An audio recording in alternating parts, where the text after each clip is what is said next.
Welcome to the Bearded Finisher Podcast, your one-stop show for all things finishing and coatings. Your host, Zach, and a variety of industry experts will guide you through the art of perfecting your finishing and business game.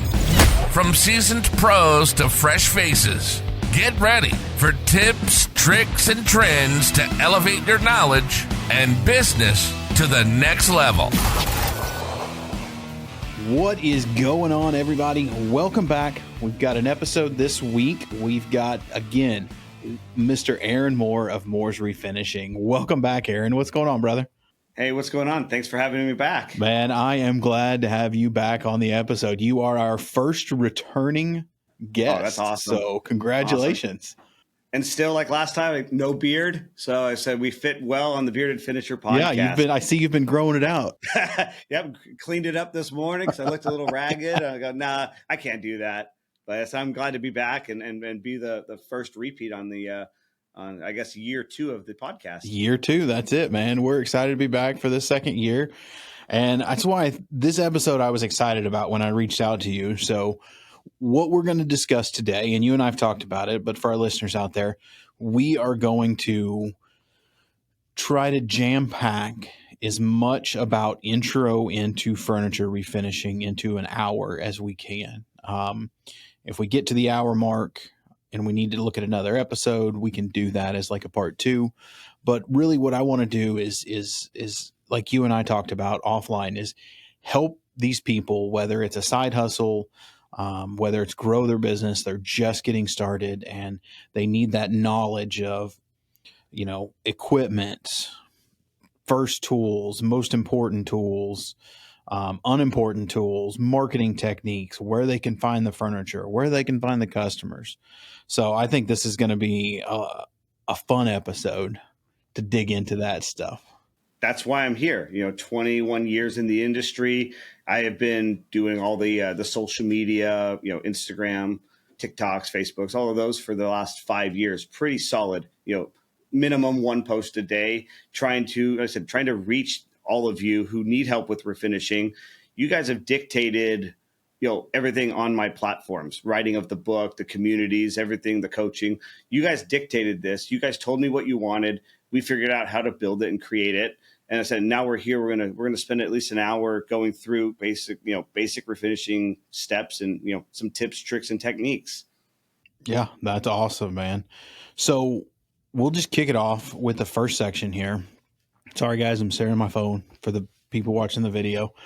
The audio guys, you don't have any idea what's going on. So let's just kind of kick it off with the first segment here, which is what you need to know before you start finishing. And things like, what are common mistakes that newbies are going to make? What would be the top 2 that you've seen in your history? I mean, I've done them all. I was taught by a refinisher who had, 30 plus years of experience. I was a newbie, just an average, high school wood shop woodworker. I was good. I was kind of the prodigy in that, and, jumped into refinishing. Didn't know what it was. So it's like I went through 5 or 6 years of every issue. I've had them all, and I said I want to kind of just go over a few of the, I guess, newbie mistakes. Is number 1 is the heavy sanding. I see, especially you go on HGTV and any of those shows, they say to start stripping the furniture down with 60 grit or 80 grit sandpaper. Number 1, you can do that at some point in your career, but I wouldn't start that as a newbie. You're going to sand right through veneer. You're going to take off profiles on trim or carvings or like routed edges. I've seen all of that, over the years as well. So what was the other one? That, not knowing what materials to use. We in the industry know of all the different type of chemicals and, solvents and glues and finishes to use, where when you're a new person, you just go to Home Depot or Lowe's. Like, you don't know what else is out there.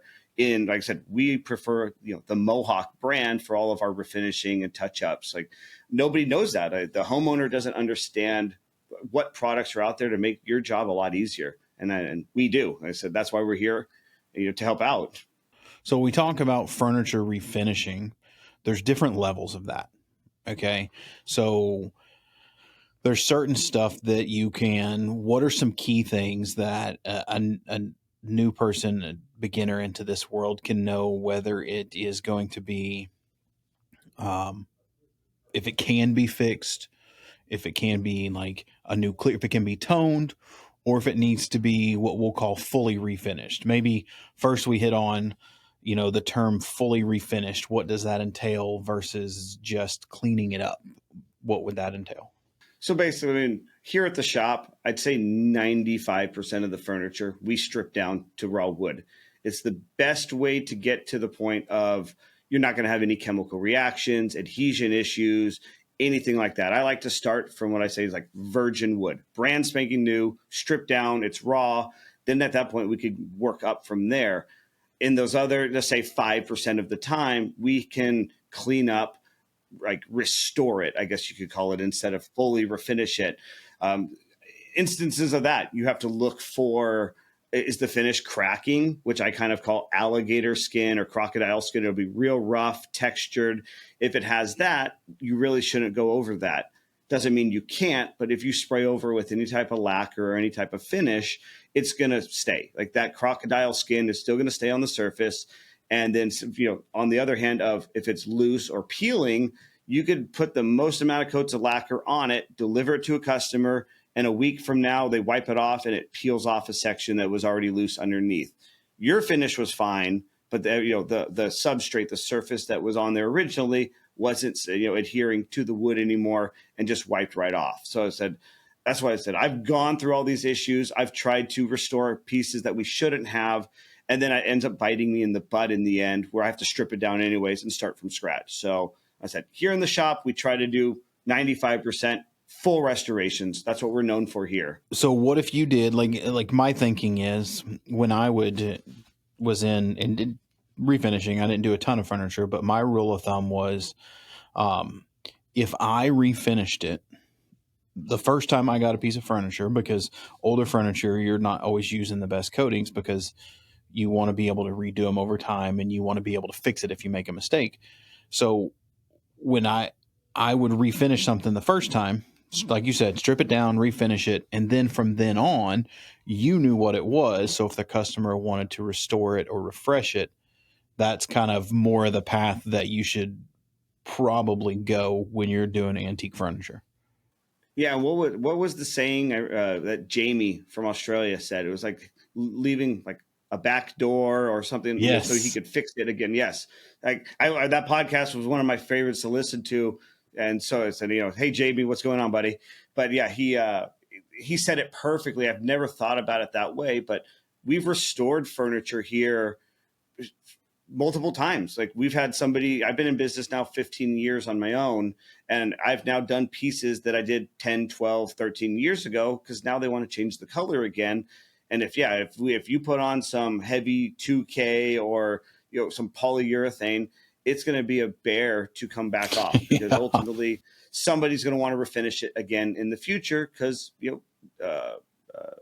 what interior design tells you, they switch colors. Dark was back in, now light's back in. Like I said, we've seen it now. I said, I've been in the industry long enough that I have repeat customers doing the same exact piece we did 10, 12 years ago. Yeah. Yeah. I mean, it just makes those cycles. Is there a point, in your opinion, you've done a lot of this, can you go too far with strippers? Depending what kind of strippers, I guess that's the first problem. Yeah. But I mean, what everyone's going to always push to is, everyone's always going to talk about methylene chloride stripper. I know there's some new stuff trying to get it back into the hands of normal everyday people. But the majority to clear that up, I don't think it's ever going to be back in the hands of just your residential homeowner. I feel those days are gone, but businesses, as long as you have a business license, you could order from, we use Benco. That's who we use for our stripper. And they said everything they still have is methylene chloride based that we buy, but they also have a full range of non-MC materials. And we said, we're going to be, making content with those materials here soon. I said, so we could test them out. But, to get back to your question of, can you go too far?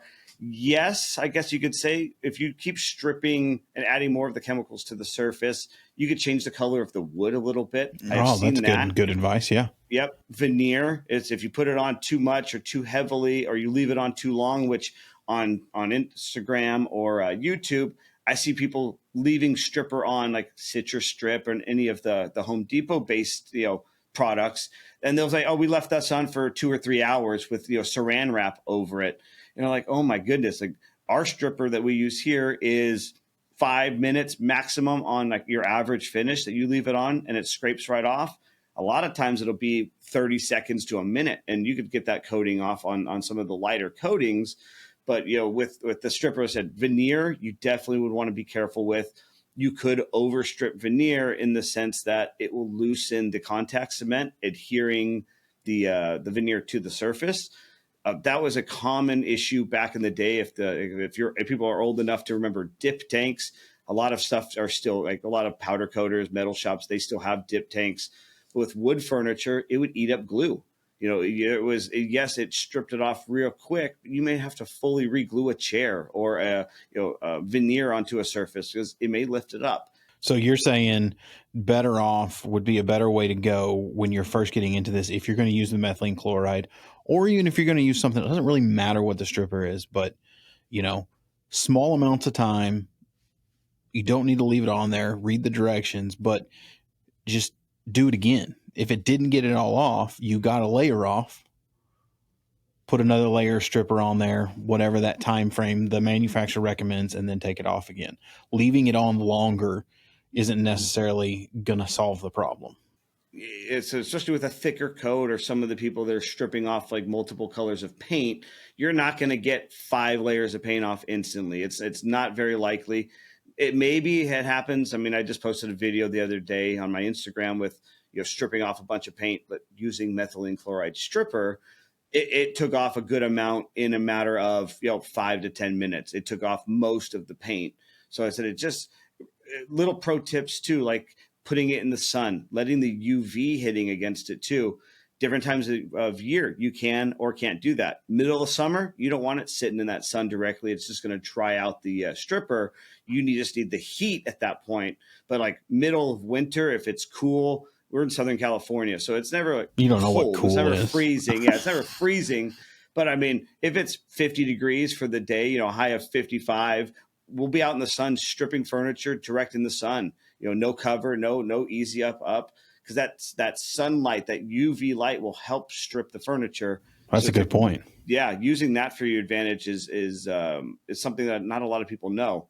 A lot of people are doing this in their garages or basements, and sometimes just natural sunlight is going to help you out too for getting that stripper to react. We have used some of the blue can at Home Depot. I forget the name of it, but the blue can stripper, even without the MC, still works.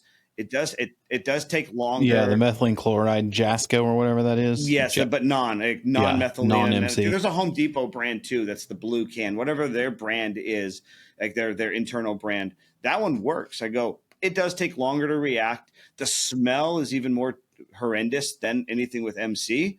So I said, just because it doesn't have MC doesn't mean that it's safe for you. Yeah, you still want to wear PPE. Very good you still point. want to, it has another chemical in it that's reacting to remove that lacquer. So I said, that's the biggest thing. You want to go eco-friendly. Like I said, Gary from Stripwell, his stripper works great. Like I said, for light finishes, it will not remove thick polyurethanes or varnishes. But I said, we've used it here on occasion. We've done videos and tested the product on different types of finish. And I said, if you want to be eco-friendly, there are options out there that still work. Like that's the biggest thing. I see people online using Citrus Strip, and somehow it works too. I'll be the first to admit I've used Citrus Strip in the past on front doors when I had my company, and I think when I was getting out of it, the methylene chloride stuff was in like the first year or two, and that's when it all started to disappear. Yeah, when I off was the shelves. Yeah, it disappeared off the shelves, and you couldn't get it, and it was harder to access. I used Citrus Strip a couple times to strip some old paint off some garage doors, exterior, something like that, and I mean it got the job done. It did take a little longer, and then I was able to get a hold of a drum of methylene chloride, and I was good for a little bit. But same thing. People don't know methylene chloride still evaporates. So like that's why here we use a lot of like stripper for furniture, but not enough that we want to buy 55 gallons of it. Because by the time we get to the bottom of that, that MC will start evaporating and it may be weak as hell down at the bottom.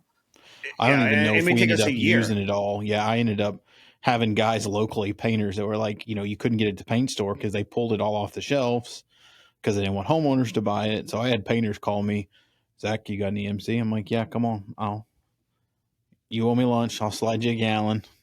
Yep. I had a lot of those messages too, and we thought about doing that. I go, like, I don't know if it's worth that risk. Felt It's like a not little bit worth of a drug me. dealer. It felt like you were doing something you weren't That's supposed to. exactly Like, it. I here you go, go. I don't want somebody to be coming in, OSHA, AQMD, or what, any of those agencies. I go, yeah, you know what? Just get your business license, order it from them directly. My paint store here, I'm lucky enough too, because I coordinated with Benco with my paint store, wood repair products. Now they have it shipped in here. Now I don't even have to pay for shipping anymore. So it's like now it's just down the street. I go and pick it up and we're good to go. So they said it's still available. There's a lot of rumors on Facebook groups and on the internet that MC is gone and the EPA banned it. And it's never been banned. They've been trying to heavily restrict it, but still want to use it for the homeowners. Or I said, take it away from the homeowners. And they're going to make it really difficult for us to purchase as well, business licenses, all of those things. But it's not anything we don't have. Like we have Yeah, all it's still around. things. It's still around, common misconception too about the MC. Yes, it is dangerous. Like, it is bad for your health. Wear PPE, but it is one of the best products on the market to remove finish. The easiest, the quickest, and they don't make methylene chloride for stripper. They're buying byproducts from another what do you want to call it, from another process somewhere else in the country. So they're just buying it and recycling it. So if they get rid of it, what are they going to use where are they going to do that with it? They're going to dispose of it. They're going to just burn it. I don't know. Like I said, so that's a common misconception that I kind of wanted to bring out here too. I mean, I say this, and I'll probably get all kinds of crappy comments about this, but screw it. It's my show. I don't care. It's the internet. It's the internet. Somebody's going to be trolling. No matter what you're doing, okay, this is my PSA. There's dangerous shit in everything. Inhaling it. It doesn't matter if it's paint. It doesn't matter if it's fumes from a car. There's as many VOCs and gases rolling around outside as there are when you're painting, or whether you're using a polyurethane or an isocyanate. You can take air, measure the air quality everywhere. It sucks. Yeah. Well, what do you think that new car smell is? When you get in a new car, it's the off gassing of all the plastics, All the plastics. glues. Like, Yeah. You've just got to be smart. If you're using, it doesn't matter if you're painting, this is to anybody out there. It doesn't matter if you're painting. It doesn't matter if you're using a stripper. It doesn't matter if you're sanding. You've got to use your brain. You need good ventilation, and you don't want to inhale particles. You don't want to inhale dust into your lungs. It's just, is it going to kill you? Probably not. Not instantly, but yeah, it's a just, lifetime of it maybe. Yeah, it's just not the smartest thing in the world. Just like it's not smart to go stand at the exhaust pipe of a diesel truck or any vehicle for that matter. It's just not the greatest idea in the world. Yep, that's exactly. There is no greater smell than diesel trucks in the morning. There's no better smell than that. But I can't disagree with that. Yeah, but you don't want to be stuck there just, yeah, baby. Well, and what I had heard from the representatives over at Benco, the product that they were trying to now that they say can replace MC, it's got way more, I guess, science behind it, that it's really, really bad for you. Like I said, methylene chloride is the same way too. It's not good for you either. But the stuff that they say, oh, this is a replacement, it's not any better. So it's just like, so you're taking one chemical that they want to outlaw and put another one back in. I'm bad habit of this, but chasing those squirrels. But to me, it's the same thing with you get into the low VOCs on the lagers. You're in California, you got to use 275 or less. Well, the Oxol, the science behind Oxol is not any safer than lacquer. There's probably just some congressman that owns a company that manufactures Oxol and got it on the list as this. I mean, it's just, you just got to be smart when you're using paint. That's my what it boils take down with to. that too is that with the low VOCs here, we have to spray double the amount. Like I'd rather use, like I said, we'll use a gallon of lacquer. Well, guess what? We could have used half a gallon of lacquer on this product, on this project to get the same finish. Yes, it's higher VOCs, but now you're doing double the cans. So the aluminum that they have to produce for the can, the labeling, It's a vicious cycle. It is. It's all of it. It's just, they're just trying to regulate businesses a little bit more, and for maybe a small benefit in this way, but they don't look at it the negative on the other end. Like I said, the production of more material, more chemicals are being produced to make the lacquer. So I said we could talk about that all day, but let's get back to some refinishing. Well, let's jump over into, we've kind of gone over the newbie stuff, mistakes that can made, refinishing versus restoring. Let's get into the part, let's get into the nuts and bolts, probably what everyone wants to hear. Tools, products. What would be your recommendation? Let's say, could we do it in 5? Top 5 starter tools and why? Could you do 5 or do you need, or less? Let's do this part first. So I said I had thought of some ideas here. Was that refinishing is a lot of hand tools. You're not using big major power tools. That's builders. People who woodworkers building things. Restoration is hand tools, sanders, maybe a table saw or a chop saw when you're trying to rebuild something. So like I said, on the smaller side, yeah, hand tools are definitely number one. And you don't even have to go high end. When you're first starting out, like I've heard this 100 times of, oh, I can't afford this or I can't afford that. You could start with Harbor Freight tools. I wouldn't myself, but that's where you could start. A lot of it is about the techniques that we're going to go through in this episode to get you that finish. If I used Harbor Freight tools, we could still produce the same finish, just like you were saying about citrus strip. Once you know how to use a product, you could figure out and manipulate different products to do what you want it to, because you just know just your history, your time in the in the industry, what you're doing. But I said tools wise, like I said, I like hand sanders, the finishing quarter sheet sanders. That's my preference here. A lot of people will argue with me. Leave that down in the comments below if you're an orbital sander kind of guy. That's what I've been doing for 20 years. I feel it's safer. And I said, we work on thin veneer. So that's why I prefer that is it's just safer long-term, less likely to sand through veneers and damage a piece. I said, you see the pieces we work on, they're expensive. Like I don't want to ruin a $30,000 table. I don't want to do that. So yeah, that makes sense. $30 table, maybe. That's why we practice on that first. So I said, yeah, we have that. Tools wise though, stripping brushes, like I said, there's certain brushes you should purchase that would be beneficial to you. I said, same thing, don't buy expensive things. Yeah, there are tips that that I have given that we're going to talk here. I give them in like the community, the book, all the things that we've done over the years that will make things last longer. Because I've gone through all the problems. I've had every issue. Because I will put that with an asterisk. Almost every issue in the book, like we've seen all of it, and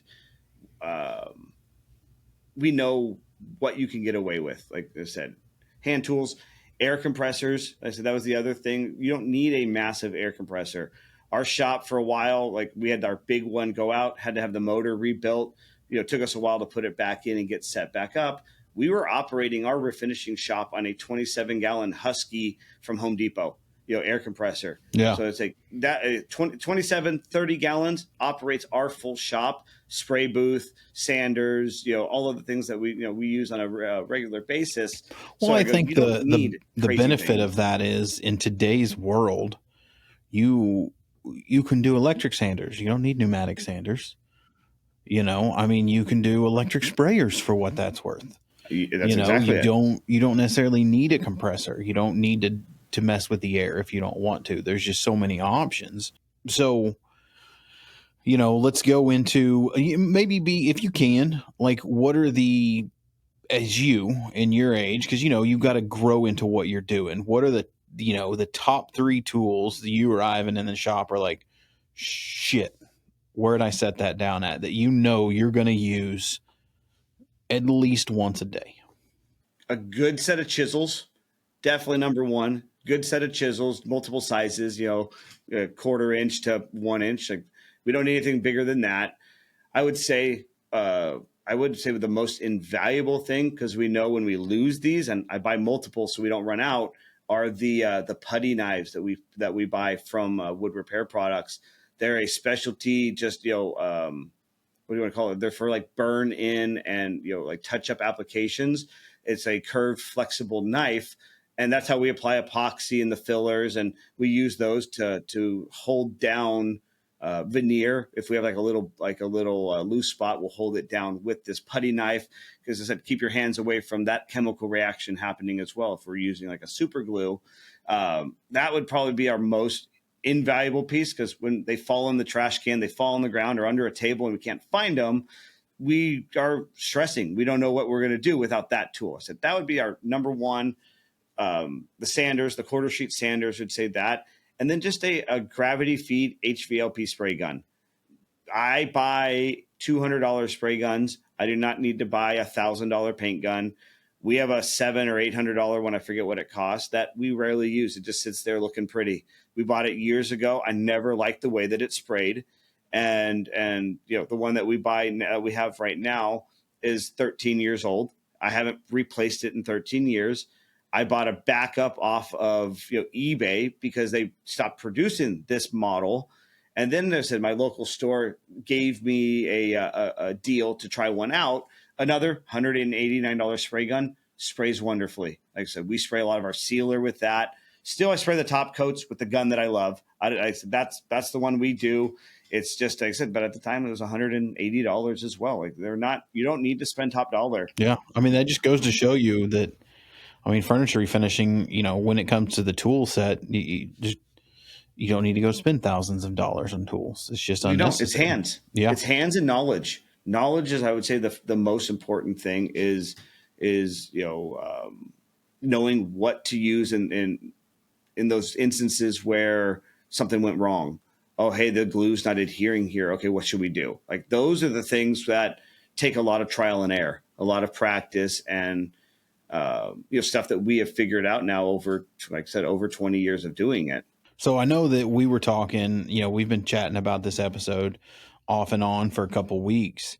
And one of the questions I saw come up was, I think, it seemed like it might have been refinishers and even homeowners, like, and this is one that I don't even know. So I'm curious to what your answer is on, like, cause I've used wood glue before, but like, what is the best?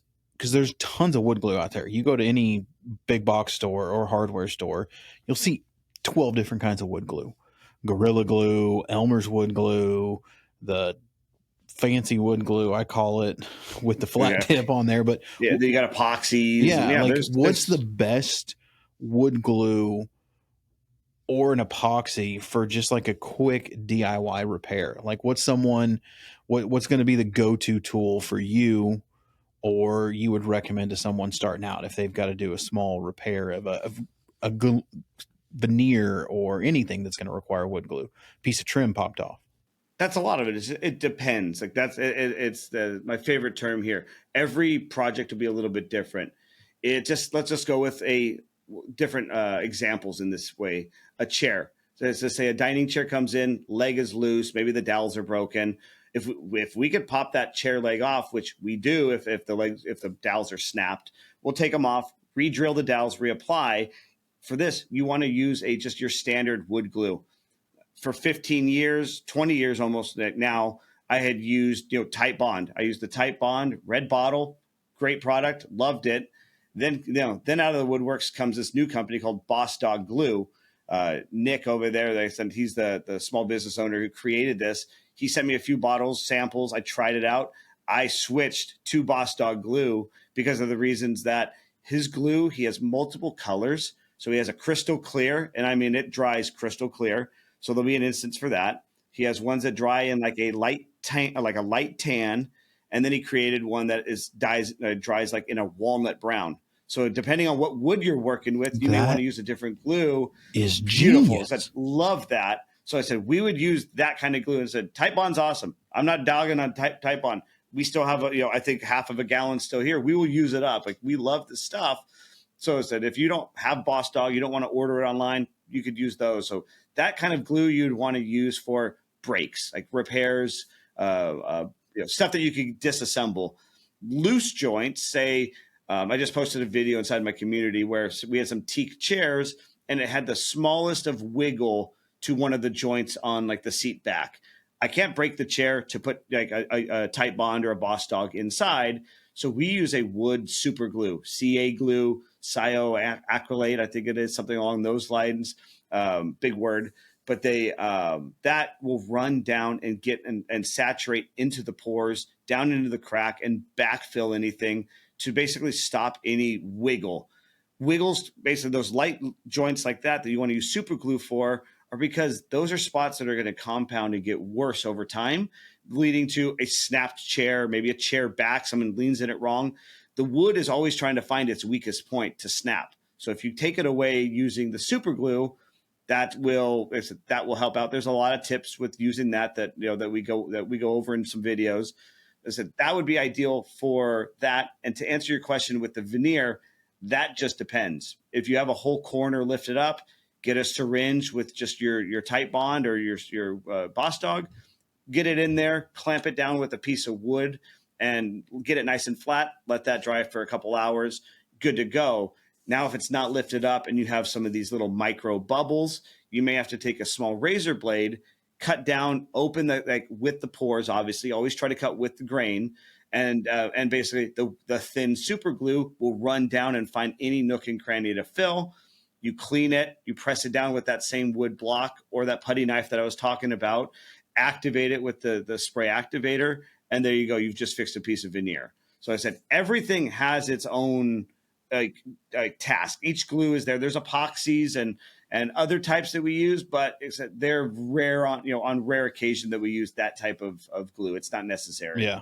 So it sounds like the big ones to look at are, and the CA glue, I was going to follow up with that question, but you just answered it. The CA glue, and I've just, it is glue with activator, is like, it's a 2-part product that looks like a super glue. It's liquidy, it's very runny, and then it comes with, you buy it in association with what looks like just an aerosol can. Correct. And From then Mohawk, you spray the aerosol can after you've poured the glue, and it instantly sets the glue.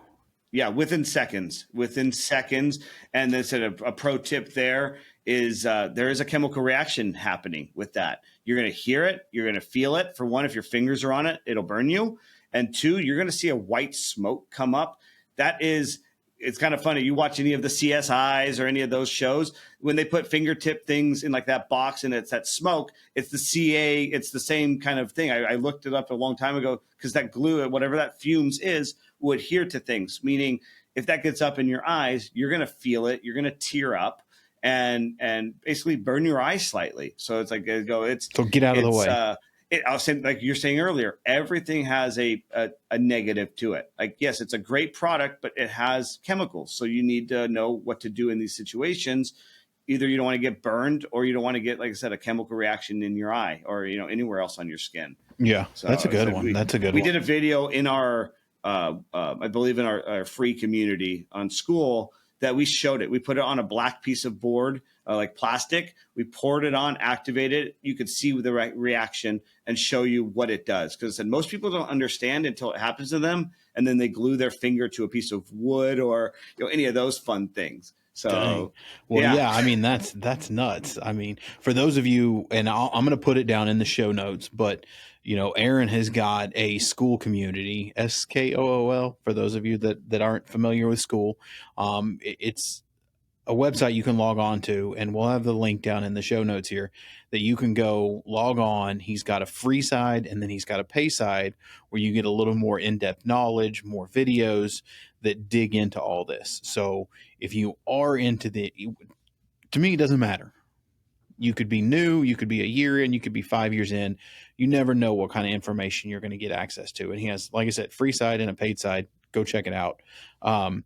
Now, one thing that I used to always get in the painting world, and I'm curious if it's any different in the finishing world, is in the cabinet finishing world or wood finishing world on the kitchen side, what do I clean my cabinets with?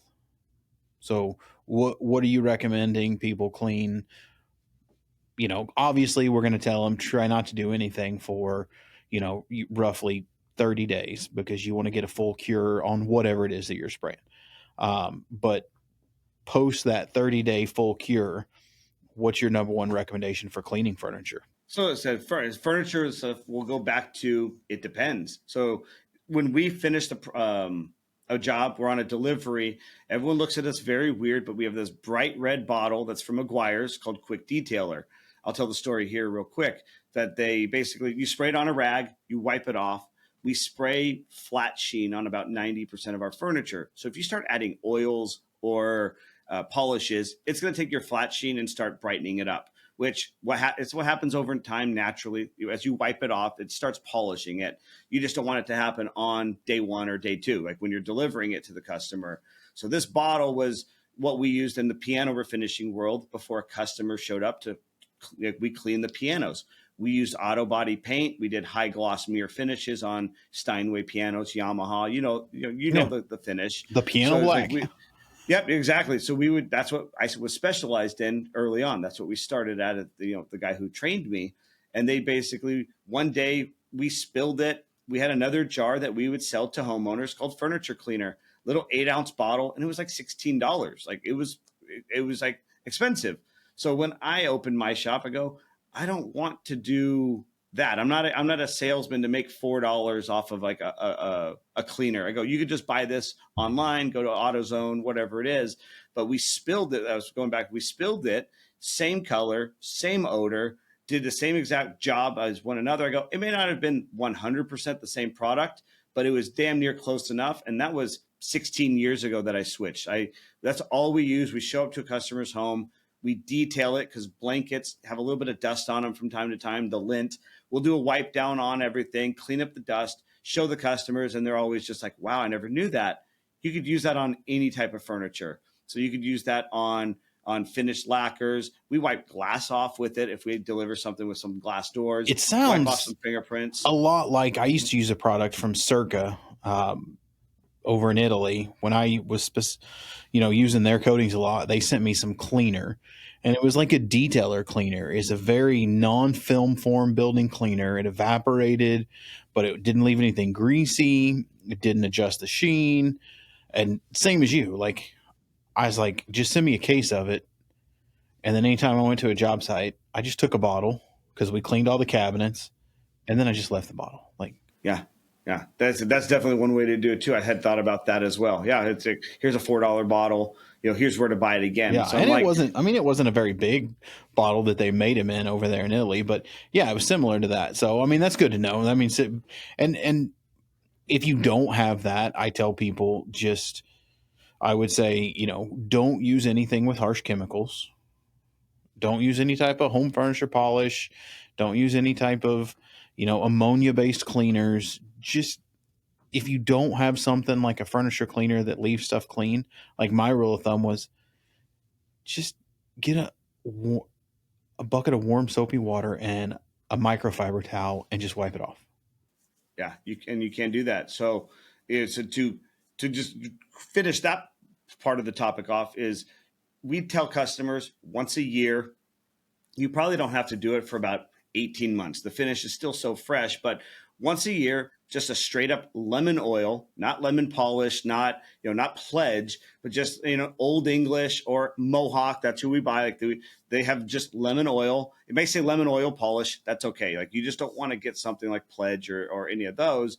And we just tell people to hydrate it, wipe it on, let it sit for 5 minutes, and take 2 to 3 rags after you're done, dry it with one, dry it with a second. If you're still getting any residue off, dry it with a third. And what that does, think of lacquer as being plastic, because that's really what you're doing. You're putting a plastic coating over the wood to protect it. If you leave plastic outside in the sun, it dries out, cracks, gets brittle, causing those alligator skin textures that I was telling you about. If you were to keep that plastic indoors, it would stay flexible, malleable, and you could use these containers for years. That's what I'm thinking about, plastic containers.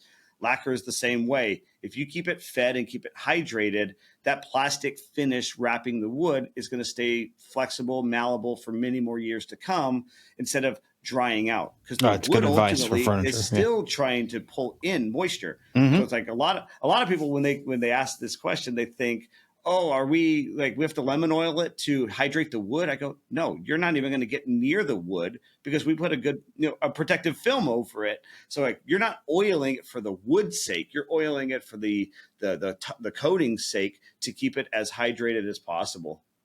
That makes a lot of sense. Yeah. I mean, and that can change but again, listeners out there, we don't need the hate comments about polyurethane and oil in it. We're talking about furniture refinishing. And I'll just do real quick. I know that we have, I wrote down this one too. So it's like the other one was the misconception of Howard's Restore Finish. That was the biggest one there was, I see so many people talking about it. Like, don't use it. Well, I don't recommend using it if you think that it's going to fix the problem and then you go to restore it, you will have issues. We have seen it. People have Restore Finished a product, brought it to me to refinish, and then we have like seepage issues with different types of oils or chemicals, I believe. Doesn't that Restore Finish have silicone in it? I was just going to say that. Yep, it has that in it. So, which you do that and you don't refinish it again or touch it for another 15 years, it's not going to be an issue. But we get a lot of people who attempt a project, give up, come here, and then they said, even when you strip it, whatever is left in there, the silica or whatever it is causing issues. So there's that product there. Mohawk has a colored oil called Scratch Off. That's what we use here if we're just going to hydrate something and change it. They have one for dark woods, one for light woods. That's what we would recommend using as a hydrating oil, I guess you could say. And if you want to add a little bit of color, like I said, you could put a darker color on. It'll fix any little dark, light chips you see. That'll work really well. If you're just trying to salvage a piece, let's say a 100-year-old antique, it just looks worn out and dry, but you love the patina. Just hydrate it. Give it a little bit of oil. It's thirsty, and it's going to change the look of the piece. We have so many customers who come in with old oak, from like the 20s or 30s, dried out, and it looks like a brand new piece when it leaves, just with a little bit of hydration. Since we're on that subject, I'm going to ask you, because it gets asked a lot, what's your feelings on tung oil? Personally, we have not used it here in my shop alone. I have not used it. We had no reason to use it at the piano shop as well. So I'm not, I would say, the ideal person to say pro or con. Okay. That's good to know. Yeah. I mean, just the fact that you're restoring furniture, it doesn't matter if it's, because most of the furniture you're restoring is going to be, like this table. It's going to be wood. It's going to have a lacquer finish, or it might have an oil rubbed finish if it's, who knows. But,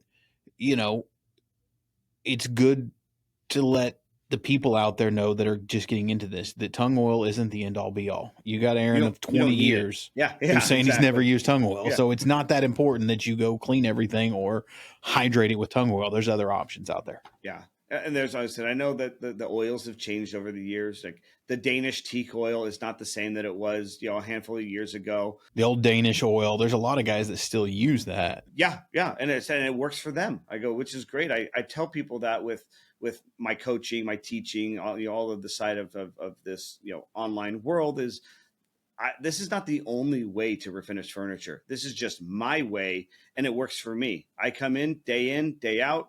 We don't have issues. We know what to expect at the end of the day. We don't leave at the end of the day pulling our hair out and wondering, why is it not drying, or what are these fish eyes, happening? Like, why is this happening? I go, we've worked through all those problems. So I've created a system in my own shop that we don't have to do with that anymore.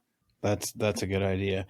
So I'm going to switch it up. I don't want to throw you off any, but I think what we're going to have to do, because, I know we're honing in here, but we're going to take a quick break. And then after we come back from the break, we're going to talk about pricing, selling, and side hustle. We're going to kind of skip to that part.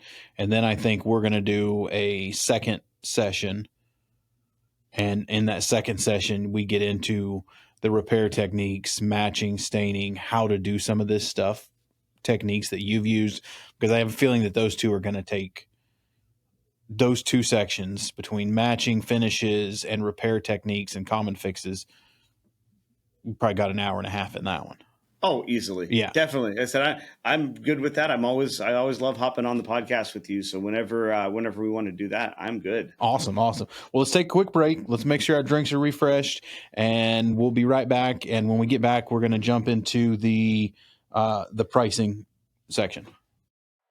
Do you want your brand in front of the people who actually move product? Painters, finishers, and manufacturers? The Bearded Finisher podcast has pulled in over 75,000 downloads and reaches across the entire finishing supply chain, from job site to manufacturing. From single episode sponsorships to social media promotion, we offer flexible options that get your brand noticed. Real reach, real results. Visit thebeardedfinisher.com and let's get your brand front and center. Are you a residential painter buried in admin, scheduling chaos, or constant material delays? Meet mypaintbuckets.com, the first dedicated project management platform built by painters for painters. It delivers turnkey workflows to simplify your day, from project sharing and material ordering to scheduling and EPO capture, so you can focus on scaling your crew and maintaining the reputation you've worked so hard to build. And if you're a supplier, painters are evolving faster, smarter, and more efficient than ever. The suppliers who thrive over the next 10 years will be the ones who build real trust. That's why we created free tools to help you keep up and stay relevant. Head to mypaintbuckets.com and see why the next generation of painters isn't looking back. All right, we are back now. Like we said before, let's jump into the pricing. So we'll get that part figured out, and then we'll kick it off with your tips. Let's kick it off on how to price work. How you're going to price a table versus a hutch versus a dining room table or an end table. Like, what are some tips that you've used? I know there's going to be in the what are you doing, but let's assume it's a full refinish. We're going to strip it down and we're going to build it back up. How are you going to price that? How would you recommend guys look at that? First thing you want to do is that you're in this for making money. You're not in this as a hobby. Amen. You're not doing this to just cover cost and maybe you make a few pennies. Like, you're in this to make money as a refinisher. We have overhead. I mean, I think, here we have $4,000 a month we have to make in, rent, utilities, insurance, all those things. So, like, we have to make money, and then you start adding employees on top, and now you're keeping, them and their families fed too. So it's like, you're here to make money. That's number one. I worked for free for a very long time, not realizing what we're going to talk about right now is that I wasn't charging properly. And a lot of refinishers don't understand that. Like, they just say, all right, we'll just do this table for $500. I did it. I know a lot of people that are still doing that to this day. And I want them to make money for their time. Like, we are in a niche in this industry that not a lot of people do this, especially to the level that we do. There's not a lot of us. And you have a little bit of that supply and demand where, as long as you do great work, people will be, they'll be coming back. New people will find you, bigger people will find you. So that's number one, is like, you're in it to make money. So what we did at the shop many years ago, my father-in-law kind of whipped me into shape. He goes, if you're going to marry my daughter, like, we got to whip you into shape and make your business work, like, profitable. Sounds very similar to your father-in-law from all the stories you talk about. Yes. So, yeah. So, but, he came down and he goes, okay, what does it cost to do this? And I don't know, okay, you go ask the question again, how many hours? I'm like, I don't know. I just do the work. All right, well, now we got to start from scratch. So we created a checklist of, I would basically take it on a quote with me. I'd write down, okay, it's going to be 3 hours to strip it, 1 hour to sand it. Just, okay, it's got this amount of repairs. We'll do 2. But then on the opposite side of that, it had actual hours. So then when you're in the shop, I mean, and this you should do this if you're new and you think you're not making enough money, do this for a year or two. Like, be religious with it. Just be religious with it. Do it. It's going to take a few extra minutes every day. Not that big of a deal. But what you want to do is that you're going to keep track of your hours and realize, oh crap, instead of 3 hours to strip this, it took 5. I'm like, okay, depending on your shop rate. I go, well, now you just lost $200. Okay. Now you said, that's what we did early on, and started realizing, oh, that dining table takes 13 to 15 hours to do. All right. It's going to be that many man hours. We charge our shop rate, which here we're about 100, 110, depending on what we're working on, something specialty or not. So it's like, okay, we multiply that. We put that into this little, to this checklist, this template that we had made up. Then we add materials. So then we kind of kept track of how many pieces of sandpaper did we use. All of these things that you want to be religious with it for a while. So you start understanding, you're going to start seeing the same jobs over and over again, similar repairs, similar damage conditions. And yeah, so then you start, after 20 years, I can look at a piece, and I do most of my quotes now over the phone, like emails, pictures. I can get you a price and be within reason, because I go, we've also left that window open to most customers where, hey, once we dive in, I'm going to still leave this at 15 to 18 hours. We don't know. This finish might be poly. It might take an extra hour to remove. We add that. And it's the same thing as finishing. Give yourself a back door. Yes. If you need to redo something. Yeah, that's exactly it. And so we plugged all that into this template, and you add pickup and delivery, all of that, and said all things too. People think, okay, the materials cost is just what it costs. Like, here's $100 of materials, but a lot of people, refinishers, that I know, don't tie in the driving to the paint store or the time there to pick it up. I go, you need to add money into the materials for yourself. 15%, 20%, whatever it is. Like, if you're doing let's say an average dining table will cost us around $200 in materials cost, but we'll charge around $250. For one, we have the materials, we go and buy it. It takes time. It's there's a you premium. You got to pay the bills. That. Yeah. I mean, I used to do a 15% G&A, general administrative fee on all materials, period. Yep. And that's where I said, we get to that point now of you just add that all up. Then that's where we got to. Said for the longest time, we would add that up. Here's your total. There's the breakdown. Now with my invoices, now it's just a simple invoice, but then we'll separate labor, materials, pickup, and delivery, because a lot of customers, I think you were talking about too, with a couple from Arizona, you were saying you fill out that invoice, fill it all out.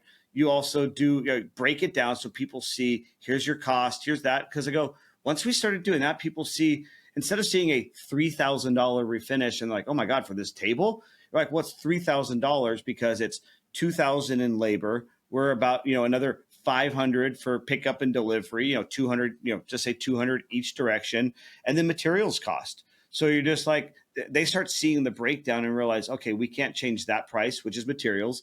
We can't change that price, or we could delete that price and we have to deliver the table ourselves, which most people don't have a vehicle to do that. So like I said, we break it down, and it opens up the clarity to transparency to the person. Is transparency. Huge. Yeah. It's all about transparency. I mean, it just gives people an understanding of what they're paying for. And that's all, that's what my history has shown. That's all anybody wants to know. I mean, the reason our trade and the construction trade gets so shat on, for lack of a better term, is because you got contractors that go in and say, oh, I can put a bath, I can redo your kitchen, $130,000. And then homeowners crap themselves because they're like, $130,000. What are you talking about? But when you actually are transparent with the pricing and you show them the breakdown on what it's going to cost, it justifies it. And then there is no question. There is no, can you go cheaper? They see it physically there. I mean, and I was going to circle back on a recommendation that I used to do. And until you said tracking all your hours, before I got into software where I started making my guys track the hours on their jobs at our shop, I had a giant dry erase board, but you can go get the dry erase paint.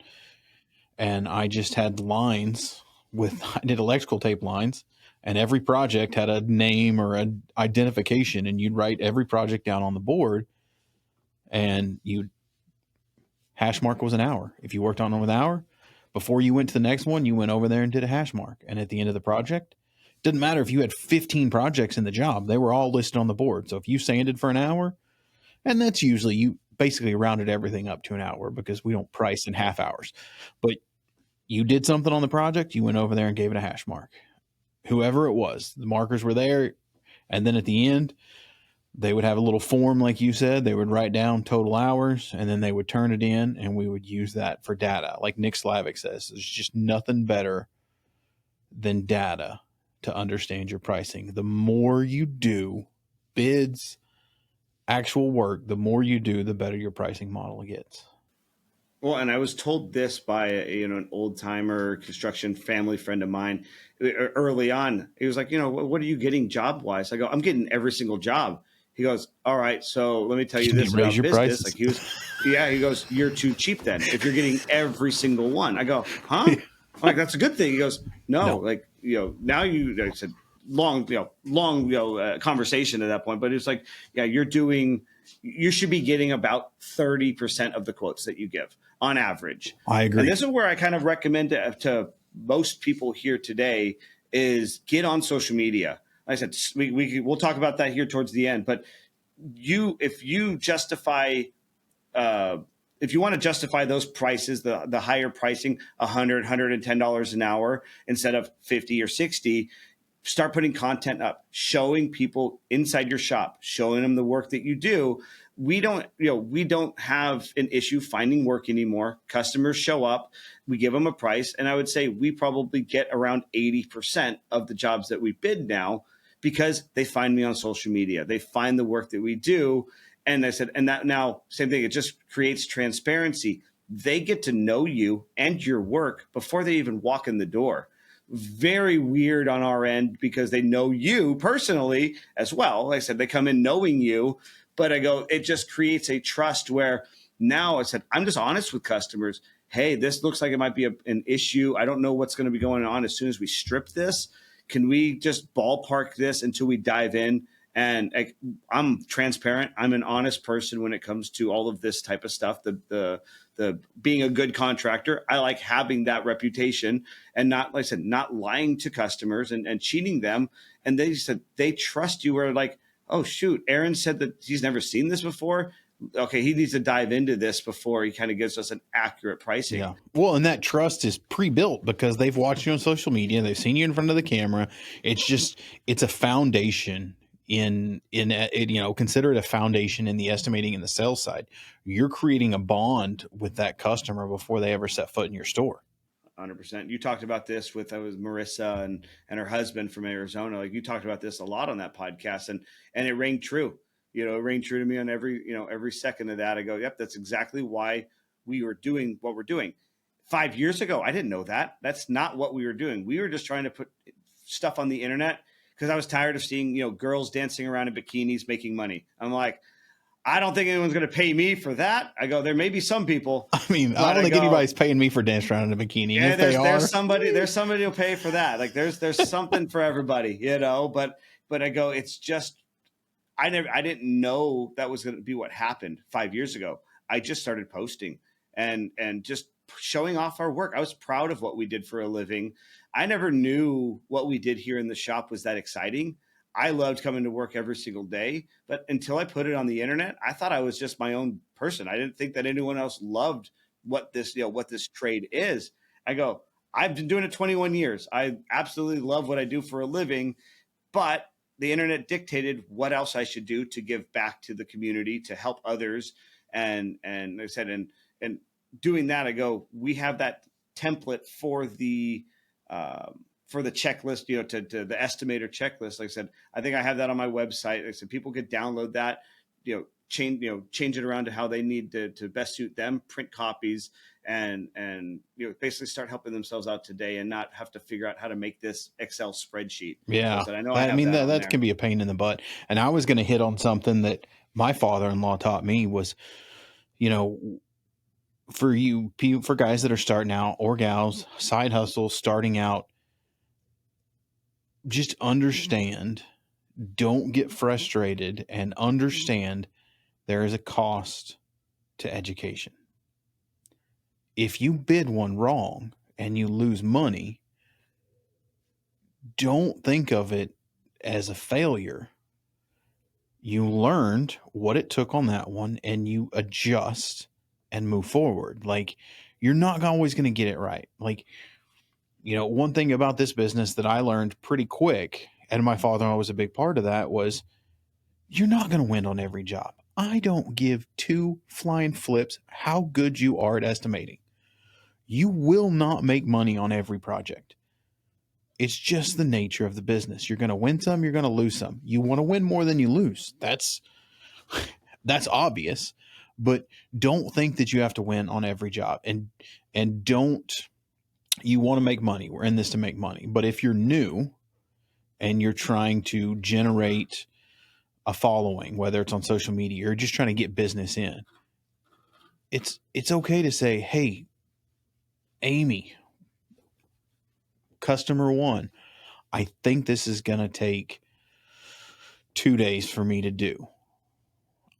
I will be firm at that price, but I need you to give me 3 or 4 days to do it. And just tell her up front, say, hey, took me 4 days, but I told you I was only going to do it in 2. 1, you're building a relationship with that customer, and you learned a valuable lesson going forward. It's like, not everything is just a loss, because you learned, now you know how to refinish, let's call it an end table.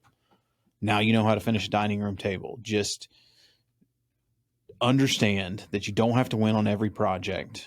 You can win with education and not necessarily dollars. I mean, after a couple of years, if it's just education, not dollars, you should find something else to do. Yeah, keep it as a hobby at that point. Yeah, keep it as a hobby, but I mean, you'll get the groove for it. That's what I wanted to throw. What was in. always taught to me too is, and it took many years to do, to change this mindset of under promise, over deliver. Oh yes, I was the opposite for years. Oh yeah, we could get that done in about a week, knowing I'm 3 weeks out, so I'm already lying to the customer up front.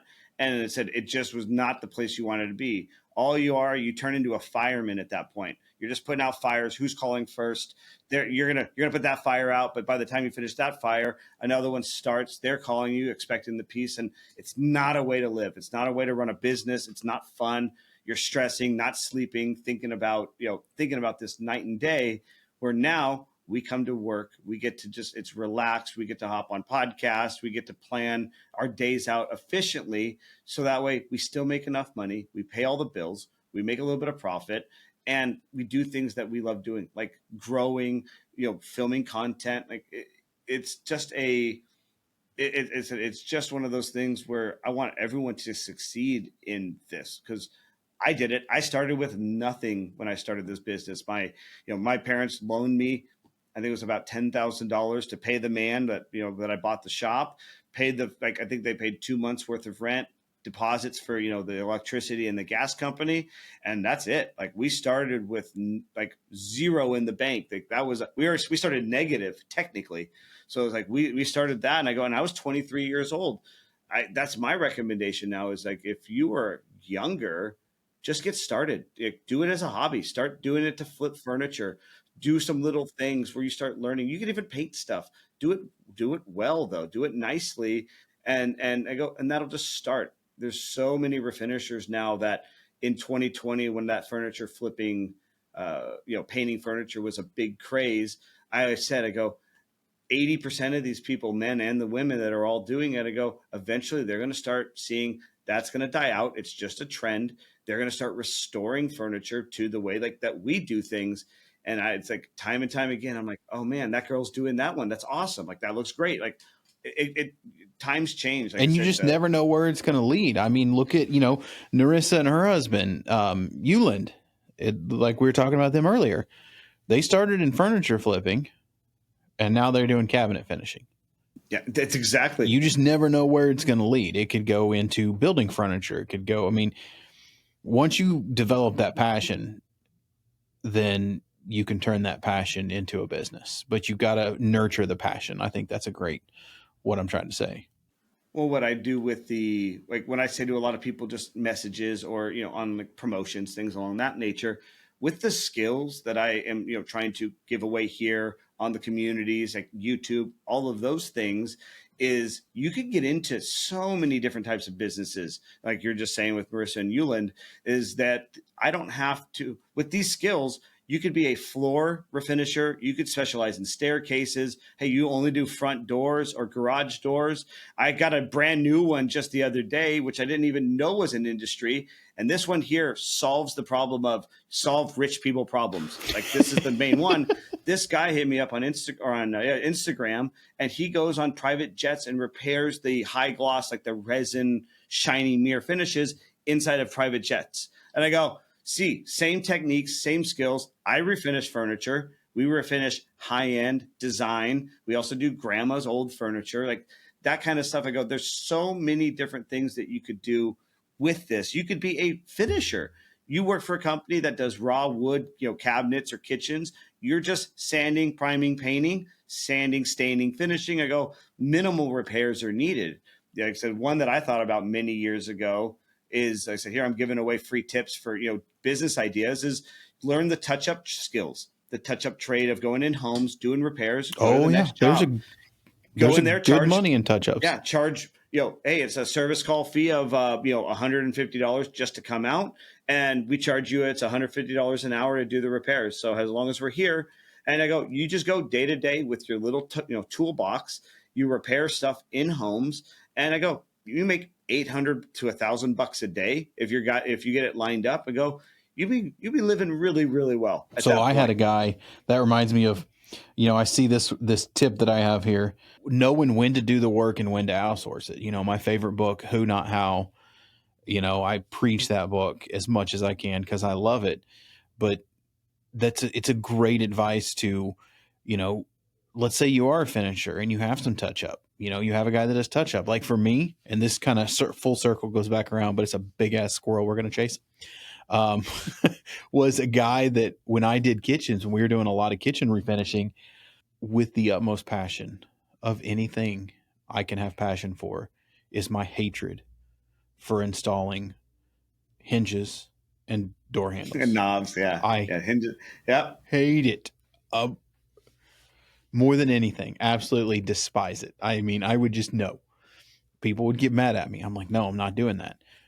I found this guy who worked at a cabinet shop, built cabinets during the day, and then helped in the finished department, a little bit sanding. Ran into him because we were finishing their cabinets. He started a night business. He got off work, and for 3 hours, he just installed hardware for people. That's awesome. Yeah. And then he's like, man, I kind of want to do this full time. And I was like, well, I think you need to add something to it. So start talking to him. And he's in Oklahoma now. And I said, you should add touch up. He's like, I don't know. I was like, well, come to work for me. So he came to work for me for a little bit. And myself and my other guy, one of my lead guys, taught him touch up, how to use those Mohawk epoxy sticks, the fill sticks. If you're drilling a hole, touch up pins, where to get paint at. How to get rid of blushing and lacquer. We taught him all that. Now he's got 5 guys that work for him, and he owns a business, and all they do is touch up and hardware for half the cabinet builders in Oklahoma. Find people to do the things you don't want to do. I know I said it's on our notes from that. I go, we just do wood refinishing here. So we do furniture, basic cleanup on like metal. But I go, anything that's upholstered, like needs upholstery, we send it out. We don't do it in-house. Anything that needs caning, we send it out. We don't do it in-house. Metal refinishing. We have a metal refinishers, powder coaters, people that do the things that we don't want to do here. We specialize in furniture restoration, but we just in-house, we do the woodworking. So we just do all the things that we love to do. We're set up for. For one, we can't do it all. we have so much work that we already have here in our shop that I go, I want to help other businesses. Here, I'm going to pass this egg on to you. You're going to make a few $100. Now these people know you, because I go, I don't do things third party in the shop where, hey, I'm going to charge 20% and then take the responsibility for it. I go, hey, I'm going to just connect you with the upholstery guy. I'll drop it off at his shop when we're done. You'll deal with him directly. He'll pay you, or you pay him, and he's responsible for that portion. I had it early on where somebody did a old barber chair, and the upholstery shop put these, it was bright red angels themed. Like, they lived right here in Anaheim, and they put the emblems of the angels in the wrong spots. And I go, they blamed me, but I didn't do the work. So like ever since that day, I go, you know what? I don't even want to be responsible for this stuff anymore. I agree. Luckily, it was easy enough for them to move it, and they did do it. Everything was fine. But I go, it was just like I said, that was just that little bad taste in my mouth. I go, I don't like this. I don't want to be responsible for work that I didn't do. That was me on. I mean, I've learned that lesson a couple of times, but a big one for me was deliveries. We had a box truck, and I had a 20-foot trailer.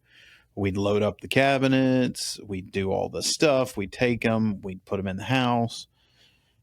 And it just sucked. I mean, it just was a time suck with the guys. I got guys, their skill set is finishing, sanding, spraying. And I've got them delivering furniture. Just made no sense. I'll tell you this here. So people will drop stuff off. That's fine. We get a lot of people dropping furniture off. Pickups, I usually say I don't recommend it, because we do repairs and touch-ups in the industry. We get a lot of furniture movers calling us, oh, hey, we damaged this on the way to the house. Can you fix it real quick? Like, I get so many of those, and I go, we've had so many pieces that we've restored. They go to the dealer sells it. It gets destroyed on its way to New York or, wherever, somewhere on the East Coast. And then you're just like, I did all of this hard work to this project. I'm like, I'm not delivering it to New York, but I go, it's because of these reasons. We deliver, I'd say 80% of the furniture ourselves here. Like, yes, it is a time suck. It's like, but we charge for it. Like, we charge the timer out of the shop. Yeah. I mean, but you're also, like, I could see, like, in the furniture world, I could definitely see that.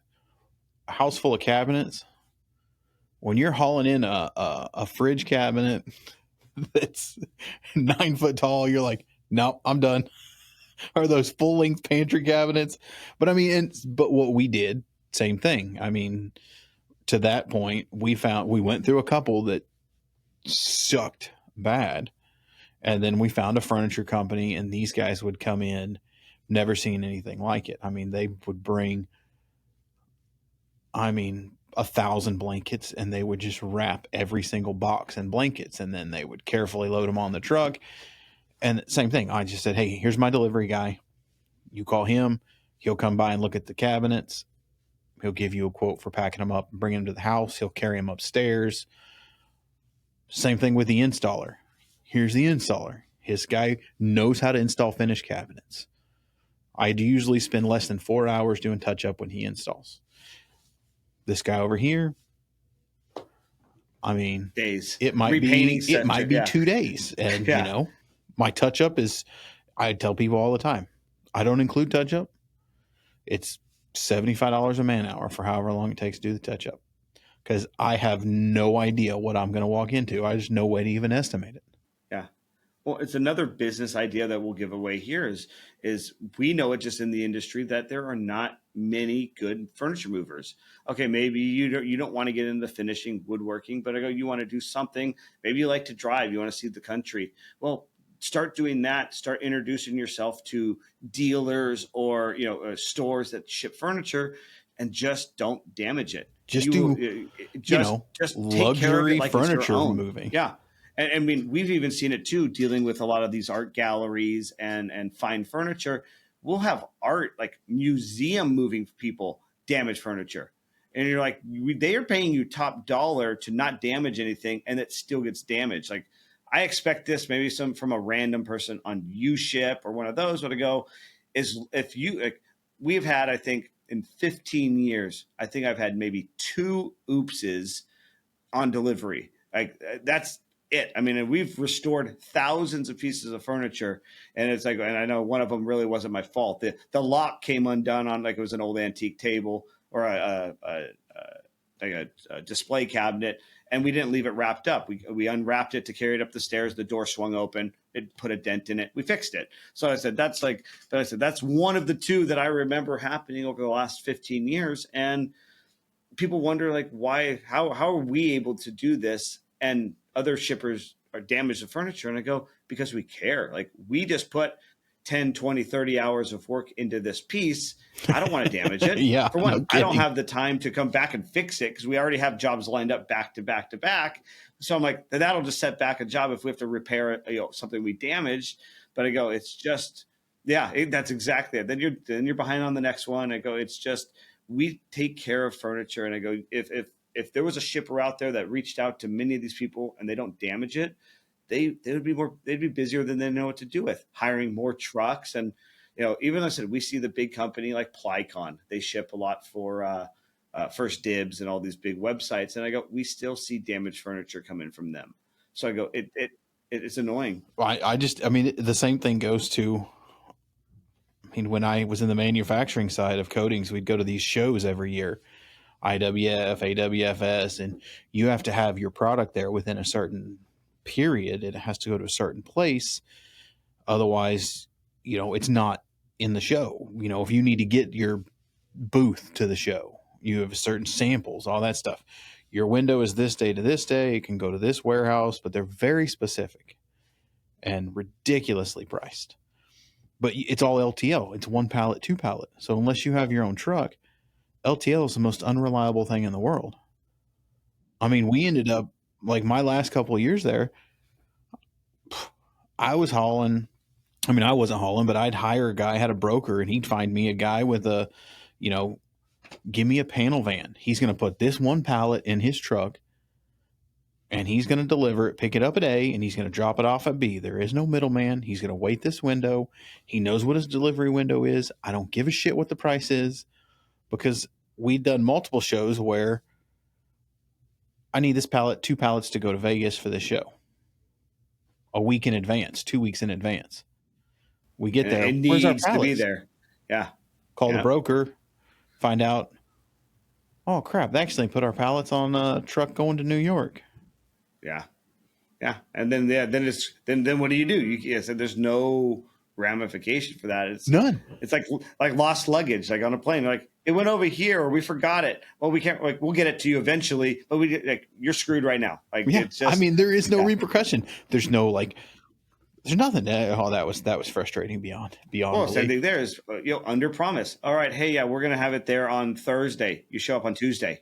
Like, oh, hey, we're a little bit early. I said, it's so many. I'm guilty of it. I'm a people pleaser. I want to be a yes man. Yeah, we could do it. Yes. But I need to be realistic though, too. Like, I don't want to promise something I can't, come through on. So I said, it's like so many people, like, they just want to please the customer, and that's great. But they'll be even more satisfied when you show up early, or in our case here, the job gets done. It's done a week earlier than expected. So I go, that's the thing. I said, if you're 5 weeks out, tell them you're 6 weeks, and then gives you some wiggle room, gives you a little wiggle room. And when you show up early, maybe you show up at 4.5, they are stoked because they feel like that you put them ahead of, ahead of the schedule. So I go, and it just makes you look better for the next time. Yeah, 100%. Well, I don't want to keep you too much longer. We're in on that hour. But the one last thing that I want to do is, make sure you guys, if you're not following Aaron, go follow him. Like I said, all of his social media is going to be in the show notes there, and we're going to get that school link down there for you guys to go check out his free school, and then his community where he gets way more in depth with videos, templates, everything you need to be in this furniture refinishing world and to be successful that he's learned along the way. But we'll get episode 2 on the books for people, and or episode part 2. We'll go deep into the techniques. But one piece of advice you would give to the guys out there getting into this world, getting into the finishing world. I know we've already given a lot of that, is just start, just plan a goal. Where do you want to go? Just start. I am not a techie person. I didn't know how to use a computer. Like, 5 years ago, you would never figure out how I could hook up microphones, headphones onto a laptop. I'm a woodworker. Like, I like building things. I don't care about the technology side of it. As you can tell, we don't use a lot of technology here for restoration. So I said, that's my biggest thing, is just get started, and everyone will online, your followers, your people will start dictating what you need to do next. Like 5 years ago, I didn't know I was going to be writing a book or getting into podcasting, or, doing all of these, made possible speaking events and all of these things. This has all just happened naturally, and it just feels good. It feels natural to me, because it's just it's just progressed gradually. It just, one thing led to another. Like you were saying with the stuff that we have set up now, like we got onto YouTube finally after 10 years. People have been telling me to do it for years, and I go, no, I don't have time. Well, earlier in the year, I found out from friends that, what kind of monetization they're doing. I said, how are we going to do this? We figured it out. We started making content. We are now 5 months in. I believe it's like 4.5 months since we started, and we're growing, and we're doing really well on YouTube. So I go, it's just something I'm like, man, I wish I would have done this 5 years ago. Same thing. I got started. Now I'm like, that's all I'm thinking about, ideas. I have a notes section full of ideas for YouTube. As we get more followers, as the subscribers, and we start getting more views, I have a lot of really cool ideas of testing tool A versus tool B, or product A versus product B, showing people the difference. And so that way it actually gets seen, it gets the reach on these channels. That's it. So we have the YouTube, that's all free. I just started a free community over on School. That's only about less than a month old now. I think we have already about 16 videos on there that are not on YouTube. We have another paid community, which is where I answer your questions directly. This group is you could buy it as a monthly package or as a year to save money.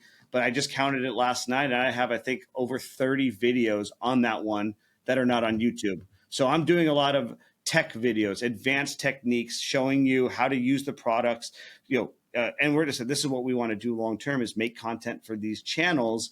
The free will always get a little bit less. The paid will get all the advanced pro tips, like everything, into it. And same thing is, like, I just don't trust the internet, in the sense of, I don't want to put all of this on YouTube. People have asked me that. Why not just get it all on YouTube? I go, I don't want it to get lost in a sea of videos. Now, the YouTube is to drive traffic to these channels, because I go, now we know you're a refinisher. Now we know you're interested in this. We have all the videos, and it said we will have everything eventually. Like, we're going to be doing stripping videos, sanding videos, repairing, using the glues like you were talking about. Like I said, we have videos of that already on there now. Finishing techniques, staining techniques. Like I said, that's the goal of every day here, is a new episode that we can put on, onto the internet. And that's what I said. We're trying to capitalize on that, since we get to do this for a living. A lot of people are influencers, or content creators, but maybe they're hobbyists. They're doing it in their garage or a backyard shop. We do this every day for a living, and I said, I want to now give back and put that on the internet, so that way you collapse time. You listening to this, it took me 5 to 6 years to learn, quote unquote, everything. And I still didn't know everything, but that was enough to get me going. Well, there's a lot of things that, like I said, with the system that we have in place here, everything that's in, the refinishing guide that I had sent you, every step here was formulated over, 15, 16 years of refinishing furniture. I said, because I wrote this book a couple years ago, but they said at the time we knew all of these tips and tricks, but now some new products came on the market. Those aren't in the book. There's new tools that came to the market. Everyone knows that purple oscillating or reciprocating tool that we have that we've been showcasing. That's coming to market. Well, that didn't make the book either. So that's why joining these communities, you're going to start seeing new tools, tips, tricks, and techniques that are coming to market that we get to test out and show off for all of you. That's awesome. Well, I'm excited for you, brother. I'm excited to do the second part of this, because I want to get into the geeking out over the techniques and stuff, because there's always something to learn there. And again, you guys make sure you go follow Aaron. Brother, I appreciate you coming on. Looking forward to the next one.